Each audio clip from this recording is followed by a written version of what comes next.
الشيطان الرجيم بسم الله الرحمن الرحيم اقرأ باسم ربك الذي خلق الإنسان من علق اقرأ وربك الأكرم الذي علم بالقلم علم الإنسان ما لم يعلم وقال في شأن حبيبه الكريم إن الله وملائكته يصلون على النبي يا أيها الذين آمنوا صلوا عليه وسلموا تسليما اللهم صل على سيدنا وشفيعنا حبيبنا ونبينا ومولانا محمد وسلم صدق الله العظيم وصدق رسوله النبي الأمين الكريم ونحن على ذلك من الشاهدين والشاكرين والحمد لله رب العالمين. آج کے ہمارے جلسے کے نگران کا جانشین فضیلتاً آل رسول حسنین بادشاہ صاحب اللہ حفظہ اللہ تعالی تو آج کے ہمارے مہمان خصوصی ڈاکٹر امین الدین صاحب اللہ اور ہمارے آج کے مہمان خصوصی سید شاہ محمود حافظ اللہ المعروف ارشد پاشا صاحب حفظہ اللہ، مولانا مفتی محمد انوار صاحب نائب شیخ التفسیر جامعہ نظامیہ انوار ملت، حضرت العلامہ مولانا سید اسحاق محی الدین قادری بانی و ناظم مدرسہ کابل انوار محمدی، ہمارے انتظامی کمیٹی کے صدر ولی محمد قادری صاحب و معتمد میر مجاہد علی صاحب،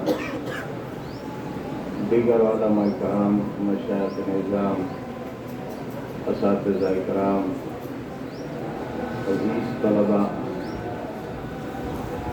آج کی ہماری محفل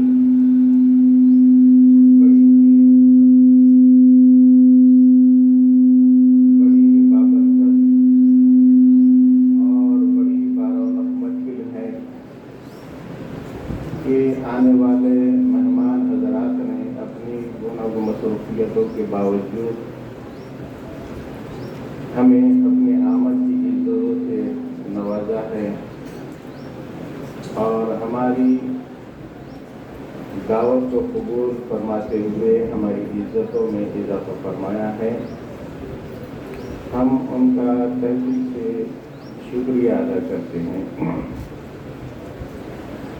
یہ آج کی جو محفل منعقد کی گئی ہے حفاظ کرام کی گلپوشی ہے، جنہوں نے اپنے سینے میں قرآن پاک کو سمو لیا ہے اور اللہ رب العزت کی بارگاہ میں اعزاز و اکرام کو حاصل کرنے کی ایک کوشش کی. یقیناً یہ بہت بڑا کام ہے کہ یہ ایک محنت اور جستجو کے بعد حاصل ہونے والی چیز ہے کہ یہ اتنا آسان کام نہیں ہے جتنا انسان اس کو سمجھتا ہے. کہ اللہ رب العزت نے اس قرآن پاک کے متعلق فرمایا لو أنزلنا هذا القرآن على جبل لرأيته خاشعا متصدعا من خشية الله. یہ ایک ایسی کتاب ہے کہ اللہ فرما رہا ہے کہ ہم اگر اس کو کسی پہاڑ پر نازل کر دیتے تو پہاڑ خشیت الہی اور اس کلام کی حیبت سے ریزہ ریزہ ہو جاتا، لیکن فرمایا کہ وَحَمَلَهَا الْإِنسَانُ، اس کو ایک انسان نے اٹھایا، یعنی کہ اللہ رب العزت نے انسان کے سینے کو ایک پہاڑ سے زیادہ مضبوطی دی، اور بالخصوص ان کے سینوں کو مضبوط بنایا جن کے سینوں میں یہ اللہ کا کلام ہے۔ یہ بڑی ہی بابرکت اور بڑی ہی اعزاز والی چیز ہے، اور یہ سینے میں اترنے کے بعد یہ ضروری ہو جاتا ہے کہ اس کے اسرار و رموز، اس کے مطالب اور مفاہیم کو بھی انسان جاننے کی کوشش کرے جو اس کا اصل مقصد ہے۔ دیکھیے اللہ رب العزت نے ارشاد فرمایا کہ سب سے پہلی وحی جو نبی کریم صلی اللہ علیہ وسلم پر نازل ہوئی وہ اقرأ باسم ربک الذی خلق ہے۔ جیسے انبیاء علیہ السلام اس دنیا میں مبعوث ہوئے، ہر نبی کو حالات اور وقت کے لحاظ سے معجزات دیے گئے ہیں، لیکن جب نبی کریم صلی اللہ تعالیٰ علیہ وسلم اس دنیا میں مبعوث ہوئے تو اس وقت کے حالات کیا تھے؟ اس وقت کے حالات جنگ و جدال کے تھے، آپس میں لوگ جنگ کیا کرتے تھے، لڑائی جھگڑا ہوتا تھا، تیر تلوار اور بھالے ہر ایک کے پاس ہوتے تھے، نہیں معلوم کب جنگ شروع ہو اور کب اس چیز کی ضرورت پڑ جائے۔ ایسا ماحول تھا، ایسا وقت تھا، ہر طاقتور کمزور پر ظلم کیا کرتا تھا۔ ایسے حالات اور وقت میں نبی کریم صلی اللہ علیہ وسلم کی بعثت ہوئی تو ایسے موقع پر جو وحی نازل ہونی چاہیے تھی وہ یہ ہونی چاہیے تھی کہ اے محبوب آپ تلوار کو اٹھائیے، آپ بھالے کو اٹھائیے اور ان لوگوں سے جنگ کیجیے یہاں تک کہ جب تک کہ اسلام میں داخل نہ ہو۔ ہونا تو یہ چاہیے تھا، لیکن اللہ رب العزت نے جو سب سے پہلی وحی کا نزول فرمایا ہے یہ کہا کہ پڑھیے اپنے رب کے نام سے، اقرأ باسم ربک الذی خلق، آپ اپنے رب کے نام سے پڑھیے، یعنی کہ ساری انسانیت کو اس پہلی آیت پاک میں، پہلی ہے تو قرآن کے نزول میں اس بات کی ترغیب دی گئی ہے اور اس بات کو بتلایا گیا ہے کہ علم کتنا اہم اور ضروری ہے۔ اگر تیر اور تلوار اور بھالے سے جنگ لڑی جا سکتی ہے تو یاد رکھیں کہ علم کے ذریعے ایسی جنگ لڑی جا سکتی ہے کہ ہر انسان کو پست کیا جا سکتا ہے، ہر ایک کو پست کیا جا سکتا ہے۔ ایک علم ایسی اہمیت والی چیز ہے۔ نماز کے متعلق حدیث پاک میں بات آئی ہے الصلاۃ عماد الدین، نماز دین کا ستون ہے، من اقامہا فقد اقام الدین ومن ترکہا فقد ہدم الدین، کہ جس نے نماز کو قائم کیا اس نے دین کو قائم کیا، جس نے نماز کو چھوڑ دیا اس نے دین کو چھوڑ دیا۔ لیکن اس کے برخلاف ہم دوسری حدیث جب دیکھتے ہیں تو ہم کو کیا معلوم ہوتا ہے؟ دوسری حدیث پاک یہ ہے العلم حیات الاسلام و عماد الدین، کہ علم اسلام کی زندگی ہے، اور بغیر زندگی اور بغیر جان کے کسی چیز کا عمل قابل اعتبار ہوتا ہی نہیں۔ تو العلم حیات الاسلام، اسلام کی جو زندگی ہے، اسلام جس پر چلتا ہے وہ سب سے پہلی چیز علم ہے، وہ عماد الدین، اور پھر اس کے بعد فرمایا گیا ہے کہ یہ دین کا ستون ہے۔ نماز آپ پڑھتے ہیں، ہم پڑھتے ہیں، سب پڑھتے ہیں، عام انسان بھی پڑھتا ہے، لیکن اگر اس کو سورہ فاتحہ یاد نہ ہو، اگر اس کو کوئی دوسری ضمن صورت یاد نہ ہو،